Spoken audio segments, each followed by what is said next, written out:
الرحيم. باب قول الله تعالى إن الذين تولوا منكم وتقوا جمعان إنما استزلهم الشيطان بما كسبوا ولقد عفا الله عنهم إن الله غفور حليم. اللہ تعالیٰ ارشاد فرما رہے ہیں کہ جو تم میں اللہم صلی اللہ علیہ رسول اما بعد ان الذین تولوا منکم یوم التقى الجمعان، جو پیچھے پھر گئے تھے، انما استزلهم الشیطان بما کسبوا، اس میں بڑا اہم ایک نقطہ بیان کیا ہے کہ پہلے انسان نفس کی خواہش کی وجہ سے کوئی عمل کرتا ہے، پھر شیطان قابو کر لیتا ہے ببعض ما کسب، کہ بعض اپنی نفسانی اس کی وجہ سے جب کوئی انسان اقدام کرتا ہے تو پھر شیطان اس کو مکمل طور پر اغوا کرتا ہے۔ چنانچہ حدیث شریف میں آتا ہے کہ شیطان بائیں طرف سے آتا ہے اور یہ دیکھتا ہے کہ اس کے قلب میں اگر اندھیرا ہے تو اس کے قلب کو اپنے منہ میں لے لیتا ہے اور اس میں گناہوں کے وسوسے ڈالتا ہے، اور اگر اس کے دل میں نور ہوتا ہے تو پیچھے ہٹ جاتا ہے، اس لیے اس کو خناس کہتے ہیں، خنس کہتے ہیں پیچھے ہٹ جانا، اس لیے خناس کہتے ہیں شیطان کو، کیونکہ خنس وہ ستارے ہیں جن کی چال آگے اور پیچھے ہوتی ہے، اس کو خنس اس لیے کہتے ہیں، آگے پیچھے جاتے ہیں، لیکن عفا اللہ عنہ، اللہ نے معاف کر دیا۔ یہ روایت آ رہی ہے حدثنا عبدان قال اخبرنا ابو حمزہ عثمان موہب بن جار رجل حج البیت، ایک آدمی آیا بیت اللہ کا حج کیا، یہ آدمی عراق سے آیا تھا، فرا قوم جلوسا، تم نے دیکھا کہ لوگ بیٹھے ہیں، قال من هؤلاء القعود، یہ کون لوگ بیٹھے ہیں، قال هؤلاء قریش، یہ قریش ہے، کہا منی شیخ، شیخ کون ہے، کہا ابن عمر رضی اللہ عنہ، فتاو قال کہ انی سائلک عن شیء فتحدثنی، میں تو اس سے کچھ پوچھنا چاہتا ہوں۔ یہ آدمی حضرت عثمان غنی رضی اللہ عنہ کے خلاف ہے، کیونکہ عراق اور مصر والے بلوائی تھے جنہوں نے آ کر عثمان غنی رضی اللہ عنہ کو شہید کیا تھا، تو انہوں نے وہاں پر ایسی ان کے خلاف باتیں اڑائی ہوئی تھیں۔ قال انشدک بحرمت هذا البیت، قسم دیتا ہوں اس بیت اللہ کی حرمت کی، اتعلم ان عثمان بن عفان فر یوم احد، تجھے پتہ ہے عثمان غنی یوم احد والے دن فرار ہو گئے تھے؟ قال نعم، قال فتعلم تغیب عن بدر فلم یشهدها، کہ بدر میں بھی حاضر نہیں ہوئے؟ قال نعم، قال تعلم ان تخلف عن بیت رضوان فلم یشهدها، کہ بیت رضوان میں بھی نہیں تھے؟ قال نعم، فکبر، اللہ اکبر، انہیں نعرہ مارا، اس نے رافضی صفت اس انسان نے کہا کہ اللہ اکبر، یعنی ہماری بات سچی ہوگی، عثمان غنی پر جو اعتراضات ہیں سچے، عبداللہ بن عمر تائید کر رہے ہیں۔ وہ بھی حضرت عمر کے بیٹے قال ابن عمر تعال ادھر آ پہلے، ولا ابین لک عما سالتنی عنہ، میں اب واضح کرتا ہوں، اما فرار یوم احد فاشهد ان اللہ عفا عنہ، احد میں جو فرار ہوا تو اللہ نے خود کہہ دیا وَلَقَدْ عَفَا اللَّهُ عَنْهُ، اللہ نے معاف، جب اللہ نے معاف کر دیا تو کون ہوتا ہے؟ تو اللہ نے جو صحابہ کو معاف کر دیا تو اب میں اور آپ سوال کر سکتے ہیں۔ اما تقریباً بدر میں کیوں پیچھے رہے؟ کان تحت بنت رسول صلی اللہ علیہ وسلم کی بیٹی ان کے گھر میں تھی، کان مریضہ، وہ بیمار تھے، رقیہ، وقال صلی اللہ علیہ وسلم انک لاجر رجل ممن شہد بدرا، اور فرمایا کہ تجھے اجر بھی ملے گا بدر میں حاضری کا، اور والسہم، اور حصہ بھی ملے گا۔ دیکھو جو سالار ہوتا ہے اس کی مرضی ہوتی ہے جس سپاہی کی جہاں ڈیوٹی لگا دے، جہاں وہ سپاہی کی ڈیوٹی لگے گی وہ سمجھو ڈیوٹی پر ہے، نادو میدان جنگ میں یہ اصول ہے، یہ تھوڑی کہ سارے میدان میں ہوں، اگر سارے میدان میں ہو تو پیچھے دوسرا انتظام کون کرے گا؟ ہر قسم کے انتظام کی ضرورت ہوتی ہے۔ تو فرمایا کہ تم میری بیٹی کی تیمارداری کرو، بیمار ہے وہ، لہذا تمہیں بدر والے شریکوں کا اجر بھی ملے گا اور تمہیں سہم اور حصہ بھی ملے گا۔ اس لیے وہ پیچھے گزرا ہے کہ انہوں نے کہا کہ 77 یا 80 کے قریب حصے بنے، لیکن 100 حصے بنے اور شامل ہونے والے 77 تھے، تو وہ اسی طرح تھے کہ وہ لوگ جن کی ڈیوٹیاں دوسری جگہ پر تھیں، جو تو عملاً شریک ہونے والے مہاجرین 77 تھے، لیکن حصے جن کو دیے گئے وہ 100 تھے، کیونکہ جن کی ڈیوٹیاں دوسرے مقامات پر بھی۔ اما تغین بیت رضوان، اب بیت رضوان میں کیوں نہیں آئے؟ فإنه لو كان أحد أعظم توقع من عثمان عفان، کہ اگر مکہ والوں پر عثمان عفان سے زیادہ کوئی عزت والا انسان ہوتا لباس و مکانت اس کی جگہ پر بھیجتے، لیکن پیغمبر سلام نے عثمان غنی کو بھیجا کیونکہ وہی وہ شخص تھے جن کی وہ بات مان سکتے تھے۔ تو جب وہ وہاں چلے گئے تو انہی کی وجہ سے تو بیعت ہوئی ہے، بیعت رضوان کی وجہ سے عثمان غنی ہے۔ جب انہوں نے سنا کہ آپ کو شہید کر دیا گیا تو بیعت رضوان کا سبب تو خود عثمان غنی کی شہادت کا خبر ہے۔ لہذا آپ نے فرمایا بعدما اور اما کان بیعت رضوان بعدما ذهب عثمان الى مکہ، مکہ جانے کے بعد یہ ہوئی تھی بیعت قال سلم بید الیمن، پھر بھی آپ نے بیعت کی، کہا هذه ید عثمان، یہ عثمان کا ہاتھ ہے، فضرب علی یدی، اپنے ایسے ہاتھ پر ہاتھ مارا، قال هذه عثمان، یہ عثمان کی بیعت ہو گئی۔ اس لیے شیخ غائب ہو، جو بیعت ہوتی ہے شیخ کی غیبوبت میں دور سے جو بیعت کی اس کو کہتے ہیں بیعت عثمانی۔ سن لو، کل کو کہو گے یار یہ بیعت عثمانی یہ صوفی لوگوں نے کہاں سے نکال لی، یہ ہے دلیل موجود، اس کا نام بیعت عثمانی، اگر مرید صاحب نے نہیں اور وہ خط کے ذریعے بیعت ہوتا ہے کسی کے ذریعے تو یہ بیعت عثمانی کہلاتے ہیں، کیونکہ حضرت عثمان غنی نہیں تھے، رسول اللہ نے ان کو بیعت فرما لیا۔ یہ ہے حاجی ید عثمان۔ فرمایا اذهب بهذا الان معك، جا کہ اب جا، چلا جا، جا اب جاؤ، اب جا کر جو بھی تم پھیلانا چاہو پھیلاؤ، ساری باتوں کے جواب حضرت عبداللہ بن عمر رضی اللہ عنہ نے دے دیا۔ چلو ولا تدعون على أحد والرسول يدعوكم في أخراكم فأثابكم غما بغم لكي لا تحزنوا ولا ما فاتكم ولا ما أصابكم والله خبير بما تعملون تصعدون تذهبون أصعد وصعد فوق تصعدون صعود کہتے چڑھنے کو۔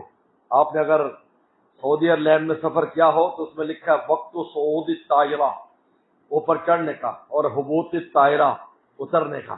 تو صعود میں نا اوپر، یعنی کیونکہ پہاڑوں پر چڑھ گئے تھے نا صحابہ اکرام، ایسے پہاڑوں کے اوپر چڑھ گئے تھے جب وہ دباؤ بڑا تھا، اس لیے تصعدون ولا تلوون، اور تم نے پیچھے مڑ کر نہیں دیکھ رہے تھے کہ کیا ہو رہا ہے۔ چلو قال حدثني عمرو بن خالد قال حدثنا زهير قال حدثنا ابو اسحاق قال سمعت البراء بن عازب قال جعل النبي صلى الله عليه وسلم على الرجالة يوم وفد عبد الله بن جبير وأفضل المهاجرين فذاك يدعوهم الرسول في رقاهم.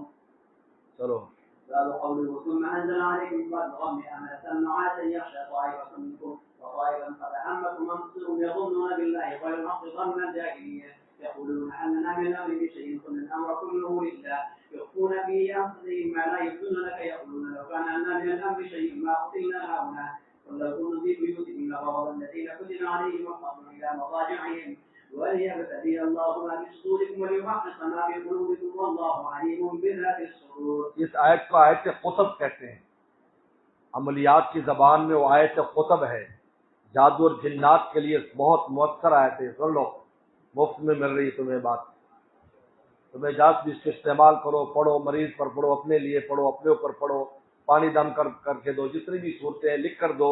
اس کو آیت خطب کہا جاتا ہے، یہ بڑی یہ لمبی آیت ہے، آیت خطب۔ تو ان چیزوں میں بہت زیادہ مؤثر ہے، بزرگوں کے تجربات میں یہ لکھا ہوا ہے۔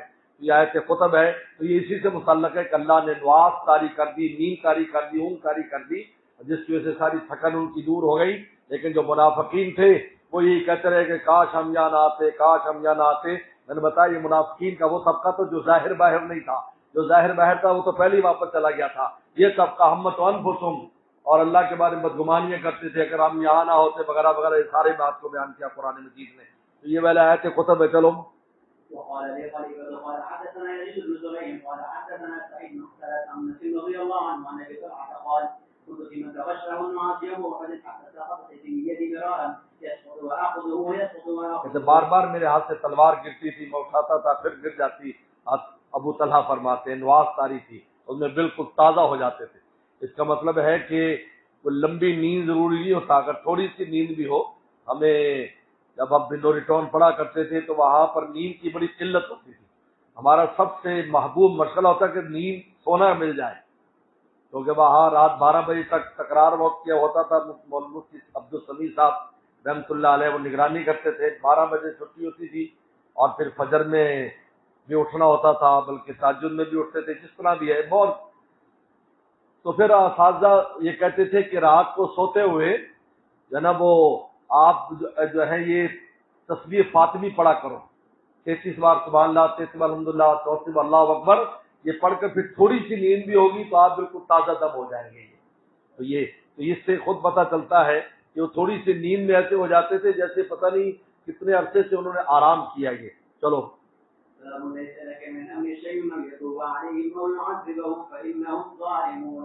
قال حميد بن ثابت رضي الله عنه شج النبي صلى الله عليه وسلم يوم أحد فقال كيف يفلح قوم شجوا نبيهم فنزل ليس لك من أمر شيء. پیغمبر سلام کا چہرہ مبارک زخمی ہو گیا. فرمایا یہ قوم کیسے فلاح پا سکتی جس کا چہرہ زخمی؟ تو اللہ تعالیٰ آیت اتری کہ نہیں آپ کچھ نہ کہیں، یہ ہم پر چھوڑے اس مسئلے. ویسے اس آیت کے شان نزول میں اور بھی بہت سی باتیں لکھی ہیں، لیکن یہ بھی اس میں شامل ہے کہ پیغمبر سلام پر جب اتنا سخت وقت آیا احد کے اندر تو اللہ نے فرمایا لیس لک من الامر، آپ بس کچھ نہ کہیں کہ اللہ تعالیٰ یہ ظالم ہے، اللہ تعالیٰ خود ان کے ساتھ معاملہ کرے گا، آپ کو کچھ کرنے کی یا بددعا دینے کی اس کی ضرورت نہیں ہے. چلو وبه قال حدثنا يحيى بن عبد الله السلمي قال اخبرنا عبد الله قال اخبرنا معمر عن الزهري قال حدثني سالم بن ابي رضي الله عنه انه سمع رسول الله صلى الله عليه وسلم اذا رفع راسه من الركوع من الركعه الاخيره من الفجر يقول اللهم لعن فلانا وفلانا وفلانا على ما يقول سمع الله لمن حمد ربنا ولك الحمد فانزل الله ليس لك من الامر شيء الى قوله فانهم ظالمون. یعنی آپ پیغمبر سلام نے ان لوگوں کے نام لے کر کہا کہ اللہ جو ہے ان پر لعنت، تو قرآن نازل ہوا کہ بس آپ اس طرح نہ کریں. یہ غیر معونہ کے اندر بھی اسی طرح ہوا، آگے جیسے واقعہ آ رہا ہے اور اس کے اندر بھی ہوا. چلو وعن حنزلة بن أبي سفيان سمع سالم بن عبد الله يقول كان رسول الله صلى الله عليه وسلم يدعو على صفوان بن أمية وسهيل بن عمرو والحارث بن هشام فنزل ليس لك من الأمر شيء إلى قوله فإنهم ظالمون. چلو باب ذكر أم سليم. وبه قال حدثنا يحيى بن بكير قال حدثنا ليس عن يونس عن ابن شهاب وقال تعالى وكنا في ذلك أن عمر بن الخطاب رضي الله عنه قسم امرؤا بين النساء أهل المدينة فبقي منها امرأة جيدة فقال له بعض من عنده يا أمير المؤمنين أعط هذا بنت رسول الله صلى الله عليه وسلم التي عندك يريدون أم كلثوم بنت علي فقال عمر أم سليم أحق به وأم سليم من نساء الأنصار مما بايع رسول الله صلى الله عليه وسلم. قال عمر فإنها كانت تذكر لنا الصلاة يوم أحد. باب ذکر ام سلیق، یہ بڑی اہم حدیث ہے، اس کو پلے باندھو. جیسے کہ امام بخاری رحمۃ اللہ علیہ کی عادت ہے کہ اپنے مقام پر چیز نہیں لاتے، دوسری جگہ پر ملے گی. یہ وہ روایت ہے جس سے پتہ چلتا ہے کہ حضرت عمر رضی اللہ تعالیٰ حضرت علی کے داماد ہیں. یہ روایت ہے کہ بخاری شریف میں بہت سے علماء عدم علم کو کہتے ہیں یہ ایسا کیسے ہو سکتا ہے. یہ روایت آپ کے سامنے بخاری شریف امام بخاری لائے. بہت سے لوگ اس لیے بھی بخاری کے خلاف ہیں کہ یہ داماد علی ہونا تو عمر کا ثابت ہوتا ہے. یہ روایت ہے ام سلیق کی روایت. اب یہ غزوات میں لا رہے ہیں، یہاں عمر کے تذکرے میں نہیں ملے گی یہ روایت، نہ علی کے تذکرے میں، یہ یہاں پر آ گئی. ام سلیق کی روایت کیا عمر رضی اللہ عنہ کی ایک گھر میں وہ کہ اہل بیت کے ساتھ صحابہ کرام کا تعلق پیدا کرنے کا ایک اپنے لیے اعزاز سمجھتے تھے کہ اہل بیت کے ساتھ ہمارا تعلق ہو جائے. چنانچہ حضرت حسن کے بارے میں آپ دیکھیں گے ان کی اس میں کہ کتنی شادیاں ان کی ہوئی، بلکہ آپ نے فرمایا کہ میرا بیٹا طلاق بہت دیتا ہے، لا تزوجوہ ہوا، لوگوں تم شادی نہ کرو. لوگوں نے کہا نہیں ہم کریں گے، ہمیں نسبت چاہیے. بعد میں وہ طلاق دے دیتے تھے، پھر لوگ کہتے آپ میری بیٹی شادی کر لیں تاکہ ہمیں نسبت حاصل ہو جائے اہل بیت کے ساتھ. دادا ان کی کئی 100 شادیاں اس طرح ہوئی ہیں. حسن رضی اللہ تعالیٰ عنہ، آپ تاریخ پڑھیں، حسن کے حالات کو پڑھیں.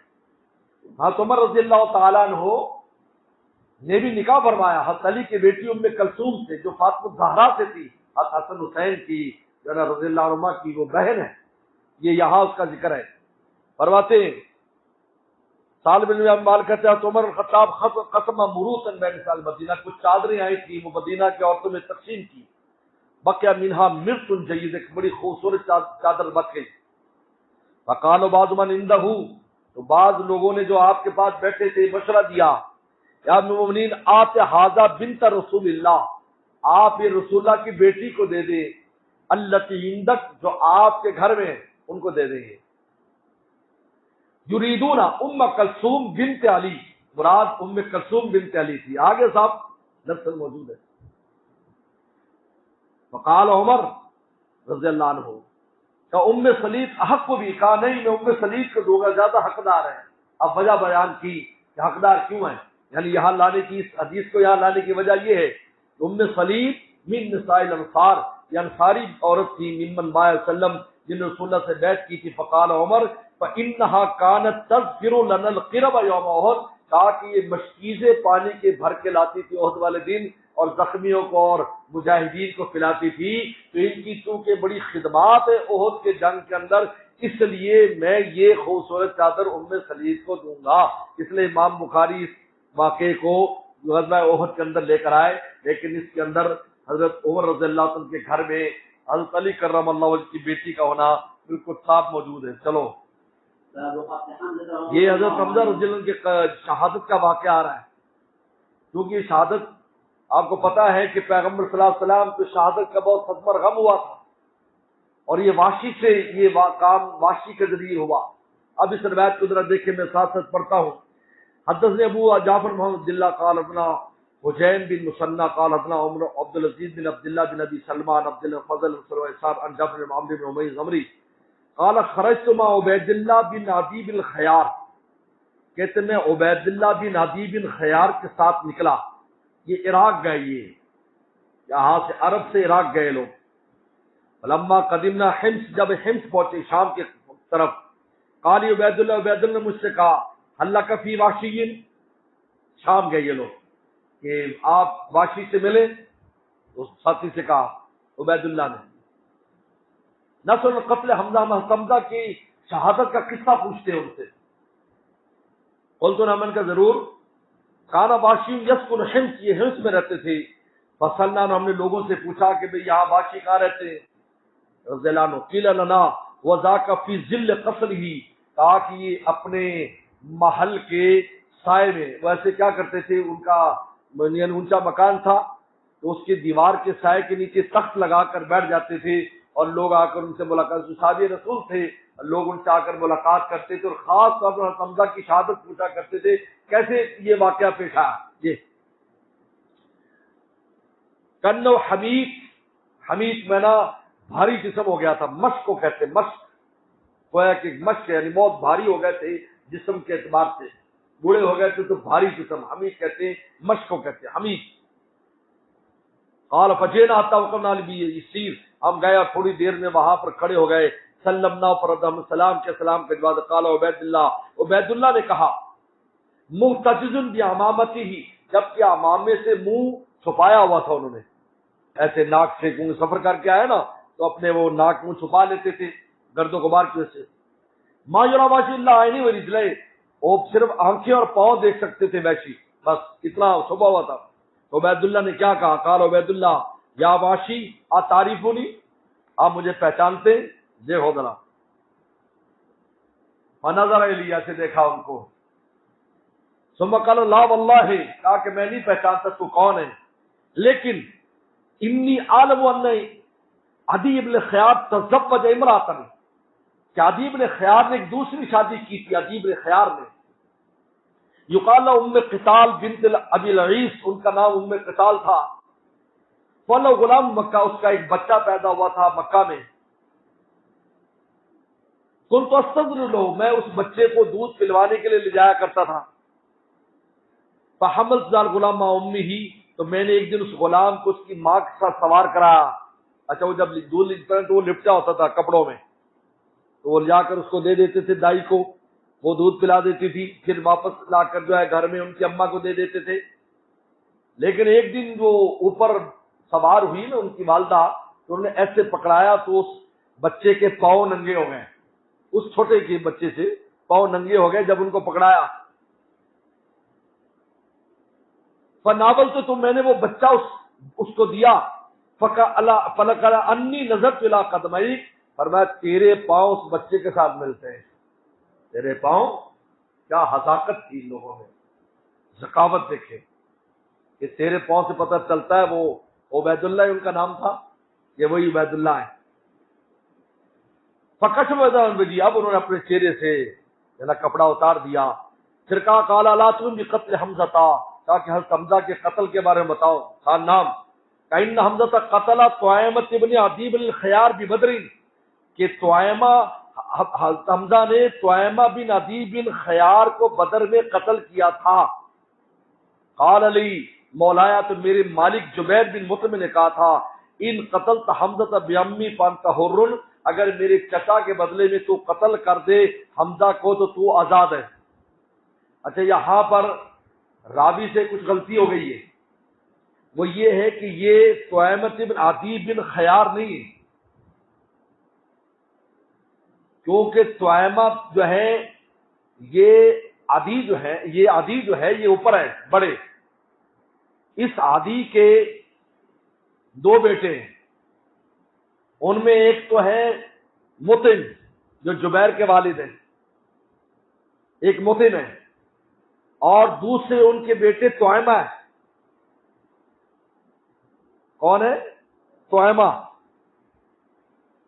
اب جب طعیمہ اور مطعم دو بھائی ہیں تو جبیر کے طعیمہ کیا لگے گا؟ چچا لگے گا. کیا لگے گا؟ جو خیار ہے یہ تیسرا بھائی ہے، یہ خیار جو ہے یہ تیسرا ان کا بھائی ہے. ان کے بیٹے کا نام بھی عدی ہے. ان کے بیٹے کا نام بھی کیا ہے؟ یعنی اس نے اپنے باپ کے نام پر عدی رکھا. تو گویا کہ تین بھائی ہیں، طعیمہ، مطعم اور خیار. لہذا ہم انہوں نے جو کہا کہ یہ طعیمہ بن عدی بن خیار، تو یہ تو حضرت جو جبیر ہیں، یہ جبیر خود اس کے چچا بنتے ہیں، تو کیا کزن ہے نا. یہ عدی جو ہے نا، یہ عدی وہ نہیں ہے جو مطعم کے والد ہے، یہ گویا کہ پوتا لگتا ہے. اور پھر نیچے جو طعیمہ ہے وہ نیچے ایک نام ہے. تو یہاں پر تھوڑی سی سند ان کے نام میں غلطی ہو گئی، کیونکہ اس نے کہا کہ اگر میرے چچا کے بدلے میں، تو چچا تب بن سکتا ہے کہ یہ عدی کا جو بیٹا طعیمہ عدی کا بیٹا ہو، اور عدی وہ ہو جو مطعم کے بھی والد ہو، جو مطعم کے بھی. یہ اصل لفظ یہ ہے کہ عدی جو ہے یہ اس کا ایک بیٹا مطعم ہے، عدی کے دوسرے بیٹے طعیمہ ہے، اور عدی کا تیسرا بیٹا خیار ہے. تو طعیمہ کو حضرت حمزہ نے بدر میں قتل کیا تھا. تو جبیر جو تھے، جبیر ابن مطعم، وہ جبیر نے کہا کہ اگر میرے چچا کے بدلے میں تو ان کو قتل کر دے اور شہید کر دے تو میں تجھے آزاد کرتا ہوں. یہ ہے اصل میں. اب آپ کو سمجھ نہیں بات کرنی ساری. تو بہرحال یہاں سے ان لفظ میں وہ ہو گیا. خیر، اس کے بعد فلما خرج الناس عام عینین، جب عینین میں نے بتایا کہ وہ وادی ہے جو احد سے پہلے، جہاں پر یہ لوگ 8 شوال کو آ کر جمع ہو کر ان لوگوں نے جنگی تیاریاں کی تھی مشرکین نے. وعینین جبل بحیال، احد کے سامنے ایک پہاڑ ہے، بین واد فرت من الناس الى القتال، میں بھی ساتھ نکلا اس مستمع میں کہ کسی طرح میں حضرت حمزہ کو اگر مار دوں گا تو میں آزاد ہو جاؤں گا. فلما انصفوا للقتال خرج سبا، جب صفے بن گئی تو سبا نکلا. سبا یہ بڑا ایک وہ لڑنے بڑنے والا، اپنے آپ کو سمجھتا تھا پہلوان. قال حرب مبارز، ان کا کہ ہے جو میرے مقابلے آنے والا. قال خرج لحمزہ، تم نے عبد المحمد حمزہ نکلے. قال یا سبا، اب یہ دیکھیے طریقہ کار دیکھیے جنگ کا. سب سے پہلے تو اس کو نسبی طور پر اس کی عقل کو ختم کیا، نسبی طور پر، کیونکہ سبا کی جو ماں تھی وہ بچیوں کے ختنے کیا کرتی تھی. کیونکہ جس طرح لڑکوں کے ختنے ہوتے ہیں خواتین کی بھی ختنے ہوتے ہیں. عربوں کے اندر یہ رواج، اور اب بھی رواج ہے، اب تو عربوں میں نہیں رہا لیکن افریقہ کے بہت سے ملکوں میں اس کا رواج ہے. تو وہ یہ کام کرتی تھی. تو سب سے پہلے وہ جو ایسے آ رہا تھا، ان کا کس بات کا تو وہ بنتا ہے، تیری ماں تو لوگوں کی بچوں ختنے کرتی تھی اور پکڑ رہا ہے. کہتے اسی سے اس کے اوپر ایک روب طاری ہو گیا، کیونکہ حمزہ تو عبد المطلب بہت شان رکھتے تھے، ان کے بیٹے تھے. تو انہیں فوراً کہا کہ یا سبا یا ابن ام انمار، ارے ابن ام انمار کے بیٹے، مقطعۃ البذور، ختنہ کرنے والی. اتحاد اللہ و رسول، اللہ رسول سے لڑنے کے لیے آئے ہیں. ثم شد علی پر حملہ کیا فکانا کامس ظاہر، وہ ایسے ہو گیا جیسے گزری ہوئی کل ہوتی ہے، ایک بار میں اس کو ٹکڑا کر دیا۔ قال کمنت لی حمزہ تحت صخرۃ، اب انہوں نے داؤ لگا، دیکھ لیا نا، دیکھ لیا کہ یہ حمزہ ہیں، آ رہے ہیں جا رہے ہیں۔ اب انہوں نے حمزہ کو شہید کرنے کے لیے پلان کیا وحشی نے۔ کہتے میں ایک پتھر کے نیچے چھپ گیا، فلما دنا منی، جب میرے قریب سے گزرے، رمیت بحربتی، تو میں نے اپنا نیزہ مارا۔ یہ نیزے کے بڑے ماہر تھے، کیسے گھما کر مارتے تھے وہ، اور جب نشانہ آتا تھا وہ سیدھا لگتا تھا۔ یہ ان وحشیوں کے یا افریقہ کے لوگوں کا یہ ایک فن تھا، یہ اس طریقے پر مارنا، کیسے گھومتی جائے اور جب موقع آئے تو وہاں پر بالکل سیدھی ہو کر وہ لگے۔ کہا میں نے وہ نیزہ مارا۔ فاضوا فی سنتی ہی، ان کی ناف کے نیچے کی جگہ، اس کو سنت کہتے ہیں، ناف کے نیچے کی جگہ جو ہے وہاں پر وہ نیزہ لگا، تاکہ حتغم بین ورقیہ، اور پیچھے والے دو حصے جو ہوتے ہیں اس میں سے وہ نکل گیا۔ کان ذال کلام بھی، کہا بس یہ مجھے اتنی بات یاد آ گئی، مجھے کچھ یاد نہیں۔ پھر چلے گئے، بھاگ گئے وہاں سے، نکل گئے فوراً، کیونکہ ان کا تو مقصد پورا ہو گیا، آزاد ہو گئے۔ فلما رجع الناس رجعت معه، جب لوگ واپس آئے میں بھی آیا، فاقمت مکہ میں، مکہ میں ٹھہرا رہا، حتی فشا فی الاسلام، یہاں تک کہ اسلام مکہ میں پھیل گیا۔ حتی خرجت الاسلام میں طائف بھاگ گیا، فرسل رسول اللہ رسلا، تو رسول اللہ کے پاس وفود بھیجے طائف والوں نے۔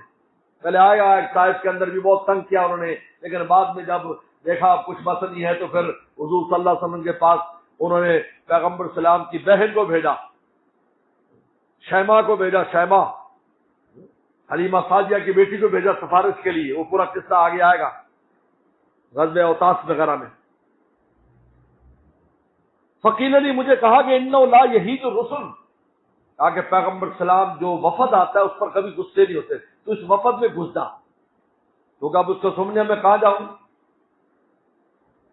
فخرجت معهم، میں ان کے ساتھ حتی قدیم تو رسول اللہ بعض فلما رانی قال انت وحشی، کہ تو وحشی ہے، اور رسول اللہ نے فرمایا، کیونکہ آپ کو حمزہ کی شہادت کا بہت صدمہ تھا، ایک تو چچا تھے اور باپ کی طرح تھے، چچا باپ ہوتا ہے، اور پھر انہوں نے اسلام کے لیے جو ان کی خدمات تھی بڑی عجیب و غریب تھی۔ وہ مکہ سے جب ہجرت کی تو سب کو کہہ کے آئے، ہے کوئی جو اپنی بیوی کو بیوہ کرانا چاہتا اور بچوں کو یتیم کرانا چاہتا تو آئے، پھر مقابلے پر میں جا رہا ہوں ہجرت کرنے، کسی کی ہمت نہیں پڑی۔ قد کان من امرک، فرمایا کہ انت قتلت حمزہ، تو نے حمزہ کو شہید کیا؟ قال قلت، میں نے کہا قد کان من ما بلغ، کہا یہی بات ہے جو آپ نے سنی ہے۔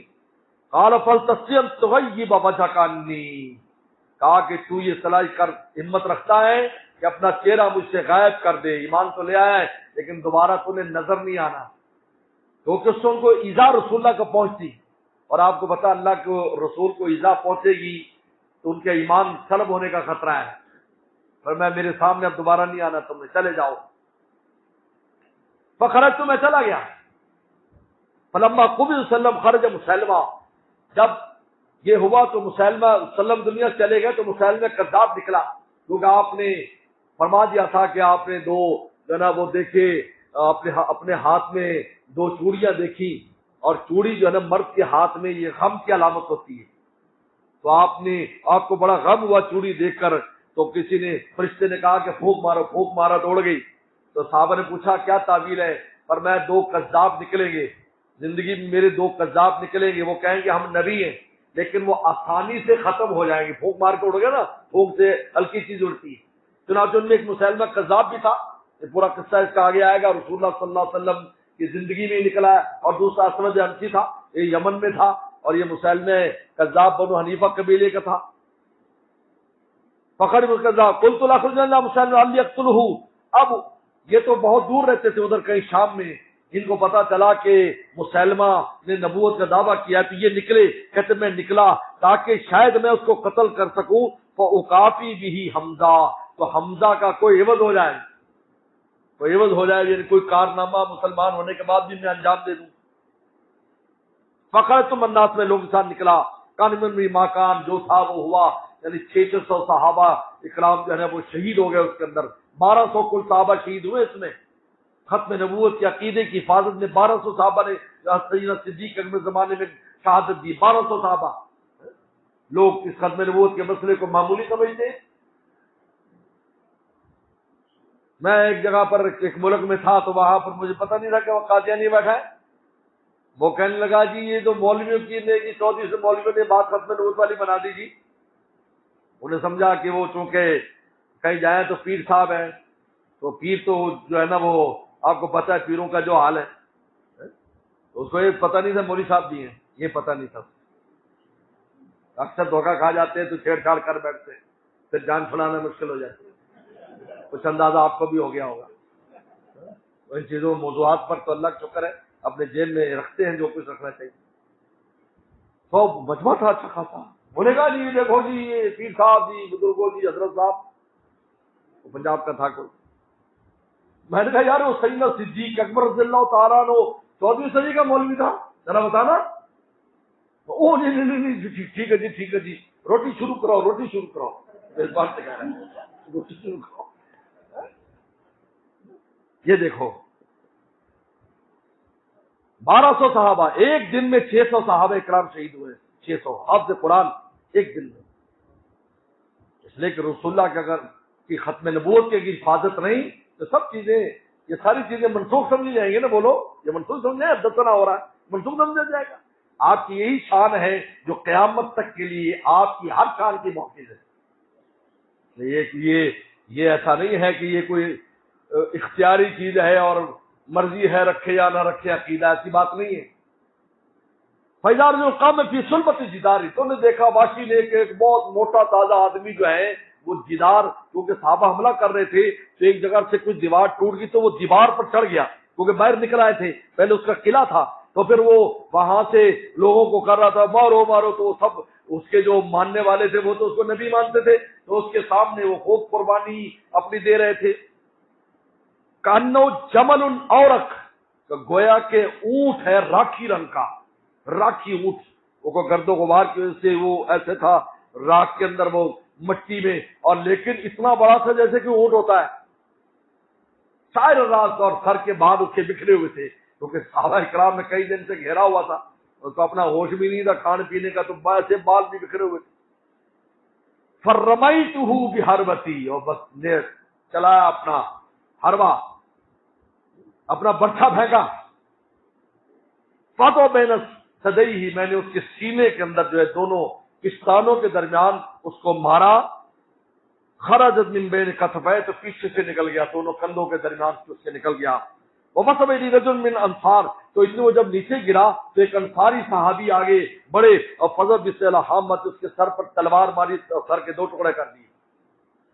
قالت فضل فاقبر عثمان صاحب سمع عبداللہ بن عمر یقول قالت جاءت على ظهر بیت، اچھا اب عورتیں اندر تھی نا، اندر کھڑی تھی، شور مچا رہی تھی بابیلا کا، تو اس میں سے ایک لڑکی نے دیکھا کہ یہ کس طرح ہمارا جو ہے نا وہ جھوٹا پیغمبر کس طرح مارا گیا ہے، تو اس نے کہا امیر المومنین قتل عبدالاسود، کہا کہ کالے غلام نے امیر المومنین کو قتل کر دیا۔ کالے غلام نے، اس پر اللہ کا شکر ادا کرتے تھے، اس وقت مجھ سے اتنی بڑی غلطی ہوئی، لیکن اللہ نے اسلام لانے کے بعد بھی کفر کا بہت بڑا آدمی مجھ سے مروایا۔ بلکہ صحابہ اکرام بعض روایات میں آتا ہے کہ جب وہ بچی، اب وہ تو چونکہ جنگی حالت تھی اور اس میں تو سب شریک ہو رہے تھے اور کسی کو یہ پتہ نہیں تھا واشی بھی آئے ہوئے، کیونکہ ان کا حملہ کرنے کا انداز چھپ کر ہوتا تھا تو کسی کو پتہ نہیں تھا، لیکن جب برچھا لگا نا اس کو تو صحابہ اکرام نے کہا واشی آیا ہوا لگتا ہے، یہ واشی ہے یہ جس نے برچھا مارا ہے، کیونکہ فن کا ماہر تھا۔ بعد میں وہ پتہ چلا کہ واشی آئے ہوئے اور انہوں نے یہ بہرحال یہ سارا قصہ یہاں پر ذکر کیا۔ چلو بھائی، لما قال النبي صلى الله عليه وسلم من الجراح يوم أحد وبه قال حدثنا إسحاق بن نصر قال حدثنا عبد الرزاق عن معمر عن محمد سمع أبا هريرة رضي الله تعالى عنه قال قال رسول الله صلى الله عليه وسلم اشتد غضب الله على قوم فعلوا بنبيه يشير إلى رباعيته اشتد غضب الله على رجل يقتله رسول الله في سبيل الله۔ فرمایا دو آدمی پر اللہ کا غصہ سخت ہوتا ہے، ایک وہ جو نبی کے ساتھ یہ حال کرتا ہے، آپ نے کہا کہ دندان توڑ دیے، چہرہ زخمی کر دیا، اور دوسرا وہ جس کو نبی قتل کرتا ہے، جو کسی پیغمبر کو قتل کرے یا زخمی کرے، سب سے سخت عذاب اس کو جہنم میں ہوگا، اور دوسرا اس کو سخت عذاب ہوتا ہے جس کو نبی قتل کرے۔ یہی وجہ ہے کہ رسول اللہ تو رحمت العالمین تھے، آپ نے اپنے ہاتھ سے سوائے ایک آدمی کو کسی کو قتل نہیں کیا تاکہ اس کے عذاب میں تخفیف رہے. یہ شان رحمت ہے آپ کی. چلو. وبه قال حدثني مخلد بن مالك قال حدثنا يحيى بن سعيد الأموي قال حدثني ابن جرير عن عمرو بن دينار عن عمرو بن دينار عن ابن عباس رضي الله عنهما قال اشتد غضب الله على من قتله النبي صلى الله عليه وسلم في سبيل الله اشتد غضب الله على قوم ذنبوا وجه نبي الله. چلو. باب وبه قال حدثنا قتيبة بن سعيد قال حدثنا يعقوب عن ابي حازم انه سمع سهل بن سعد وهو يسأل عن جرح رسول الله صلى الله عليه وسلم فقال اما والله اني لا اعرف من كان يغسل جرح رسول الله صلى الله عليه وسلم ومن كان يسلق الماء وبما دوي. نبی وسلم کا غسل جو آپ کے زخم کس نے دھوئے احد میں اور کس نے علاج کیا؟ فرماتے ہیں قال کان فاطمہ بنت وسلم تغسل، حضرت فاطمہ رضی اللہ عنہ دھو رہی تھی آپ کے زخموں کو. وعلی یغسل الماء بالمجن، اور وہ ڈھال سے جو ہے نا وہ پانی ڈال رہے تھے. فلما فاطمہ من الماء لا يدم الا کثرتا، دیکھا پانی ڈالنے سے زیادہ خون نکل رہا ہے. فرمایا اخر قطعۃ من حفیر، تو انہوں نے ٹکڑا لیا ایک چٹائی کا، فحرقت، اس کو جلایا، فلسقت ہاتھ، وہ راکھ جو ہے وہ زخموں کے اوپر لگی، فصل دم تو خون رک گیا.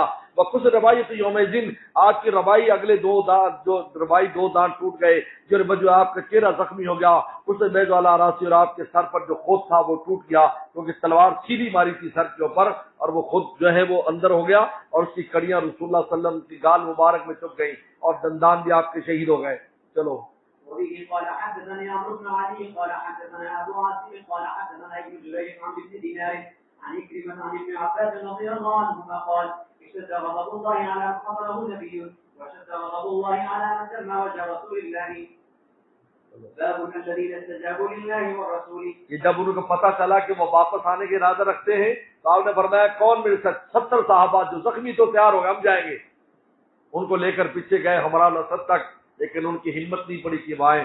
اس واقعے کو بیان کر رہے ہیں. استجابوا للہ، جنہوں نے لبیک کہا اللہ رسول کی دعوت پر، باوجود زخمی ہونے کے، اندر سے بھی زخمی تھے، غمگین تھے، اپنے عزیز قریب کے اتنے بڑے بڑے لوگ شہید ہو گئے، لیکن انہوں نے پھر بھی لبیک کہا اور رسول اللہ کے ساتھ گئے. یہ ہمتیں تھی حضرات صحابہ اکرام کی. چلو. وبه قال حدثنا محمد قال حدثنا ابو معاويه عن هشام بن ابي عائشه رضي الله عنها الذين استجابوا لله ورسوله بعد ما اصابهم القول الذين احسنوا منهم واتقوا اجر عظيم. قالت عروه يا ابن اختي كان ابوك منهم الزبير وابو بكر لما اصابهم. عائشہ فرماتی عروہ سے کہ اے میرے بھتیجے، ابن اختی، عروہ بھتیجے، بھانجے، کہا کہ تیرا باپ بھی ان میں سے تھا اور ابو بکر بھی ان میں سے تھے، کہ باوجود اس حالت کے پھر ساتھ گئے. چلو. لما اصاب وسلم، لما اصاب رسول الله صلى الله عليه وسلم ما اصاب يوم احد انصرف عنه المشركون خاف ان يرجعوا فقال من يذهب في إذنهم فتذهب به السهم رجلا قال كانت فيهم ابو بكر والزبير. چلو. باب من قتل من المسلمين يوم احد. احد والے دن کتنے صحابہ اکرام شہید ہوئے ان کا بیان ہے. چلو. منهم حمزة بن عبد المطلب واليمان والنضر بن انس ومصعب بن عمر. یہ چند نام یہ بڑے بڑے صحابہ ہیں. یمان، نضر، انس کے چچا ہے یہ، اور مصعب بن عمیر رضی اللہ عنہ. چلو. وبه قال حدثني عمرو بن علي قال حدثنا معاذ بن هشام قال حدثني ابي عن قتادة قال ما نعلم حيا من احياء العرب اكثر شهيدا اعظم يوم القيامه من الانصار. عجیب بات حضرت قتادہ فرماتے ہیں مان حی من احیاء العرب، عرب کے قبیلوں میں کسی قبیلے کو نہیں جانتا جس کے زیادہ لوگ شہید ہوئے ہوں، اور وہ قیامت اللہ کے ہاں سب سے معزز ہوگا انصار سے زیادہ، کیونکہ انصار سب زیادہ شہید ہوئے. کہا کہ حدثنا قتادہ قال قتادہ سے مالک انه قتل یوم احد 70 شہید ہوئے. کس دن؟ احد والے دن. یوم بیر مونا 70، بیر مونا میں انصار 70 قاری قرآن شہید ہوئے. یوم الیمامہ 70، اور یمامہ والے دن 70، یعنی مراد ایک دن میں کل 1200 تھے. یہ سمجھنا، یہ روایت ایک دن کا بیان کر رہے، ایک ہی دن میں، کیونکہ سارے ایک ہی دن میں. وہ تو ایک ہی دن میں 70، بیر مونا میں ایک ہی دن میں 70، اور یمامہ میں بھی جنگ یمامہ جو مسلمہ کذاب کے خلاف ہوئی اس میں ایک دن میں 70، یہ مراد ہے. ورنہ کل 1200 صحابہ اس میں شہید ہوئے، 600 تو حافظ قرآن تھے. قال کان بیر مونا علیہ وسلم، کہا کہ بیر مونا کا قصہ رسول زندگی میں ہوا. یوم یمامت علی ابو بکر اور یوم یمامہ جو سیدنا صدیق کے زمانے میں ہوا یوم مسلمۃ الکذاب. چلو. وبه قال حدثنا قتيبة بن سعيد قال حدثنا الليث عن ابن شهاب عن عبد الرحمن بن كعب بن مالك أن جابر بن عبد الله رضي الله عنهما أخبره أن رسول الله صلى الله عليه وسلم كان يجمع بين رجلين فضل وحدث في ثوب واحد ثم يقول أيهم أكثر أحسن القرآن فإذا أشير له إلى أحد قدمه في الأحد وقال أنا شهيد على هؤلاء يوم القيامة وأمر بدفنهم بدمائهم ولم يصلي عليهم ولم يغسلوا. یعنی غسل بھی نہیں دیا کہ ان عہدہ کے شہداء کو، اور ان کو جو ہے آپ نے بعد میں آیا کہ نماز پڑھی، بعد میں نہیں آئی، اور انہیں خونوں کے اندر ان کو دفن کر دیا. حضرت سید امیر معاویہ رضی اللہ عنہ نے اس واقعے کے 44 سال بعد 40 اور 4 44 سال کے بعد، کیونکہ احد پہاڑ سے پانی آتا ہے تو وہ میدان میں مختلف جگہ پر بکھرے ہوئے تھے، تو اس میں قبریں ان کی ننگی ہو جاتی تھی. تو اپنے دور حکومت میں 44 سال بعد، کیونکہ 30 سال تک تو حضرت علی کرم نہیں رہی، تو اس کے بعد اپنی خلافت کے 14ویں سال آپ نے حکم دیا کہ ان سب کو ایک جگہ اکٹھا کر دیا جائے. تو صحابہ اکرام کا خون بہہ رہا تھا، کسی اگر زخم پر ہاتھ تھا تو جب اس کو ہٹایا گیا تو وہاں سے باقاعدہ خون جاری ہو جاتا، پھر وہ ہاتھ واپس نہیں آ کر جاتا تو خون رک جاتا. 44 سال کے بعد 44 سال کے بعد یہ قصہ ہوا. اور بعد میں اردن کے اندر بھی یہ واقعہ پیش آیا کہ اردن میں قبریں صحابہ اکرام کی کھولی گئی، اور اس وقت جو اردن کا سفیر تھا، اردن میں ہندوستان کا جو سفیر تھا، ان کو بھی بلایا گیا تھا، اور اس کا جو بیٹا ہے وہ مسلمان سے اس وجہ سے ہوا تھا، اور وہ کراچی بھی آئے تھے، اور کراچی یہ پورا قصہ انہوں نے سنایا تھا ہماری طالب علمی دور میں. وہ جو اس زمانے میں گئے تو کہا کہ صحابہ کرام کی جب لایا جاتا تھا تو اس میں جو بھی شام کے اس میں جنگوں میں زخمی یا شہید ہوئے تھے تو کہا کہ خون تک ان کا تازہ تھا سینکڑوں سال کے بعد. یعنی اس لڑکے سے ہماری، وہ لڑکا تو نہیں تو بوڑھے ہو گئے تھے، اور ہمارے حضرت شاہ کی موسیٰ رحمۃ اللہ علیہ کے ہاں بھی آ کر یہ واقعہ وہاں بھی انہوں نے سنایا تھا یہ واقعہ. اب بنوری ٹول کے اندر بھی وہ آئے تھے. یہ شہید ہیں، اس لیے کہتے ہیں شہید کو مردہ نہ کہو، حالانکہ مردے والے سارے احکام جاری ہو جاتے ہیں. کہا کہ نہیں، اس لیے کہ مردہ پہ تو اپنے لیے مرتا ہے، جو مولا کے لیے مرتا ہے وہ مردہ نہیں ہے. زندہ پہ مرنے والا زندہ ہے، زندہ پہ مرنے والا مردے پہ مرنے والا مردہ ہے. کسی خاکی بھی مت کر خاک، اپنی زندگانی کو جوانی کر فدا اس پر دیا جس نے جوانی. چلو ماشاءاللہ. عن شعبة عن ابن المنكدر قال سمعت جابر رضي الله عنه قال لما قتل أبي جعلت أبكي وأكشف الثوب عن وجهي فجعل أصحاب النبي صلى الله عليه وسلم ينهون والنبي صلى الله عليه وسلم لم ينهى. وقال النبي صلى الله عليه وسلم لا تبكيه أو ما تبكيه ما زالت الملائكة تظله بأجنحتها حتى رفع. حضرت جابر فرماتے جب میرے والد شہید ہوئے تو میں بار بار ان کا چہرہ کھولتا تھا، روتا تھا بار بار. تو صحابہ کہتے ایسا مت کرو، میں ایک دفعہ دیکھ لیا، لیکن لم ینہن رسول اللہ نے منع نہیں کیا، آپ نے منع. یہ اس لیے ایسے موقعوں پر، غم کے موقع پر بہت زیادہ سختی نہ دکھائے، یہ حکمت کے خلاف ہے. ایک آدمی کو صدمہ ہے، غم ہے، اب آپ وہ اگر بے قیدگی کی کوئی بات بھی کر رہا ہے تو آپ بعد میں سمجھا دیں، اس موقع پر آپ سختی نہ کریں. آگے بھی ایک ایسی روایات آئیں گی. تو آپ نے فرمایا کہ تو رو یا نہ رو، فرشتوں نے اپنے پروں سے تیرے باپ کو ڈھانپا ہوا ہے، جب تک کہ اس کو اٹھایا نہیں جائے گا وہ اس کے اوپر چھاؤں کیے ہوئے ہیں. تو رو یا نہ رو، لیکن تیرے والد کا یہ اعزاز میں دیکھ رہا ہوں کہ فرشتوں نے اپنے پروں سے ڈھانپا ہوا ہے. چلو. وبه قال حدثني محمد بن علاء قال حدثنا ابو اسامه بن بريد بن عبد الله بن ابي بردة عن جده ابي بردة عن ابي موسى رضي الله عنه وعن النبي صلى الله عليه وسلم قال رايت في رؤيا اني هزت سيفا فانقطع صدره فاذا هو ما وصل من الدين يوم احد ثم هزته اخرى فعاد احسن ما كان فاذا هو ما جاء الله به من الفتح واجتماع المؤمنين ورأيت في بقر رضي الله خيرا فإذا هم مؤمنون يوم أحد. پیغمبر صاحب نے اس سے پہلے خواب دیکھا تھا کہ آپ کے ہاتھ میں تلوار ہے، جب ہلائی تو ٹوٹ گئی تو آپ سمجھ گئے کہ نقصان ہونے والا ہے. پھر دوبارہ ہلائی تو پہلے سے زیادہ خوبصورت ہو گئی. پھر آپ نے گائے دیکھی تو فرمایا جو شہید ہوئے یہ تلوار ٹوٹنا، لیکن دوبارہ پھر جمع ہو گئے اور اتنی ہمت ہوئی کہ کفار کے پیچھے چلے گئے. یہ وہ تلوار کا ٹھیک ہونا. اور بقر جو ہے گائے دیکھنا خواب میں بہت اچھی علامت ہے. دو چیزیں دیکھنا بہت اچھی علامت ہے، مچھلی دیکھنا اور گائے دیکھنا. اگر آپ کے پاس گائے ہے، آپ کو مچھلی ہے، آپ کے ہاتھ مچھلی آئی تو اس کا مطلب ہے کہ بہت خیر آپ کو ملنے والی ہے. تو فرمایا میں نے اب گائے دیکھی، یعنی یہ وہ صحابہ اکرام ہیں جو بعد میں سارے اکٹھے ہو گئے اور پھر اللہ نے اسلام کو وہ ترقی دی کہ کہاں سے کہاں اسلام ماشاءاللہ پہنچ گیا. چلو. وبه قال حدثنا احمد بن يونس قال حدثنا زهير قال حدثنا الاعمش عن سعيد بن خباب رضي الله عنه قال اجمع مع النبي صلى الله عليه وسلم ونحن نبتغي وجه الله فوجب اجرنا على الله فمنا من مضى او ذهب لم ياكل بماله شيئا كان منهم مصعب بن عبيد قتل يوم احد فلم يترك الا نمره كنا اذا غطينا بها راسه خرجت رجلاه واذا غطي بها رجلاه خرج راسه. قال النبي صلى الله عليه وسلم غطوا بها رأسه وجعلوا على رجليه كالرزق أو قال ألقوا على رجليه كالرزق ومنا من أين عته ثمرته فهو يحسبها. چلو. باب احد يحبنا. باب احد يحبنا. قال ابو عباس بن سعد عن ابي حميد رضي الله عنه عن النبي صلى الله عليه وسلم. وبه قال حدثني نصر بن علي قال اخبرني ابي عن قرة بن خالد عن قتادة قال سمعت انس رضي الله عنه عن النبي صلى الله عليه وسلم قال هذا جبل يحبنا ونحبه.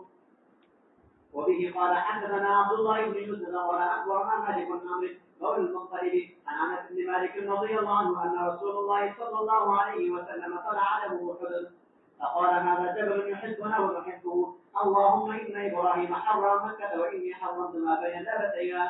احد پہاڑ سامنے آیا، سفر سے آ رہے تھے جا رہے تھے، اور یہ جبل ہم سے محبت کرتا، ہم اس سے محبت کرتے. ہاتھ جو یحبنا ونحبہ، لے میرے مرشد شاہ کی استاد تشریف لے گئے. جب وہاں حاضر ہوئے میں بھی ساتھ تھا تو بہت غور سے پہاڑ کو کافی دیر دیکھتے رہے. اب ہم لوگ تو پوچھ لیتے تھے، تھوڑے سے ہم بے تکلف بھی تھے کیونکہ بچپن سے حضرت کے پاس تھے. تو میں نے کہا کہ حضرت آپ کیا دیکھ رہے ہیں؟ فرمایا کہ رسول اللہ محبت سے اس کو دیکھتے تھے، ان پتھروں پر رسول اللہ کی نگاہیں پڑی ہیں. میں اس لیے دیکھ رہا ہوں کہ اس پتھر پر میری نگاہ پڑ جائے جہاں رسول اللہ کے انوارات ہیں، انوارات ہیں، میں دیکھ رہا ہوں. یہ محبت ہے. آپ نے شاید پڑھا ہوگا پچھلے کسی کتاب میں ہے میرے خیال میں مسلمانی وغیرہ میں، جب اپنے محبوب سے کہتا ہے کہ یا حمامت الجند لفجئی انکی بمرآ من سعادی و مسمعی، کہا کہ پہاڑ کے چوٹی پر ایک کبوتری بیٹھی تھی تو پہاڑ کے پلے طرف اس کی محبوبہ ہے، ادھر یہ ہے. اب ٹیلی فون سسٹم دیکھے، کنیکشن. وہ اس کو کہہ رہا ہے کہ تو گا اس جئی، یعنی گٹرگوں کر. کیوں؟ اس لیے کہ جب تو بولے گی تو تجھے سعاد بھی دیکھے گی اور تیری سنے گی، اور میں بھی تجھے دیکھ رہا ہوں. اس طرح میرے تیرے ذریعے میری تیری ملاقات ہو جائے گی. یہ شیخ جو کر رہے تھے، میں نے لکھا ہے واقعہ، میرے حضرت کا سفر نامہ حرمین میں نے لکھا ہے الحمدللہ. آپ اگر وہاں جائیں تو اس کا ضرور مطالعہ کریں، پھر دیکھیں کہ وہاں کی حاضری کیا ہوتی. تو میں نے وہاں یہ لکھا ہے کہ دیکھو اگر محبت عشق ہوتا ہے تو وہاں سے بھی فرمایا میں اس لیے دیکھ رہا ہوں کہ رسول اللہ کی نگاہیں ان پتھروں پر پڑی ہیں، وہ ہاذا جبل یحبنا ونحبہ، اور آپ وہاں پر قدم مبارک بھی پڑے. لہذا میں ان پر دیتا کہ اس پتھر پر میری نگاہ پڑ جائے جہاں رسول اللہ کے انوارات ہے، کیونکہ رسول اللہ کی جہاں نگاہ پڑ گئی ہے وہ پھر کبھی ختم نہیں ہوتی. ایک بات یاد رکھیں، یہ بزرگوں نے لکھا ہے کہ جہاں روحانی دسترخوان ہو قیامت تک نہیں اٹھایا جاتا، وہاں انوارات ویسے ہی رہتے ہیں. لینے والوں کی ہمت ہے کہ وہاں سے لے، اگر ورنہ آج بھی اسی طرح انوارات ان جگہوں پر ہیں یا رسول اللہ کے قدم مبارک یا نگاہ مبارک پڑی ہے. اس لیے ہمارے حضرت والے ایسے موقع پر بڑی مست ہو کر فرمایا کرتے تھے، یہ ہے تیرے قدموں کے نشانات کا عالم، یہ ہے تیرے قدموں کے نشانات کا عالم، کیا ہوگا تیری دید کی لذات کا عالم. جن نے دیکھا ان کو کیا مزہ آئے گا. آج ہم ان آثار پر فدا ہو رہے ہیں تو جو دیکھتے ہوں گے آپ کو صحابہ کرام، وہ ان کا کیا حال ہوتا ہوگا. یہ ہے تیرے قدموں کے نشانات کا عالم، کیا ہوگا تیری دید کی لذات کا عالم. تو یہ فرما رہے ہیں. فرمایا ان ابراہیم حرم مکہ، فرمایا ابراہیم السلام نے مکہ کو حرام کیا ہے. فرمایا انی حرمت ما بین لابا، وہ کالے کالے پتھر ہیں جو مدینہ کے دو طرف ہیں،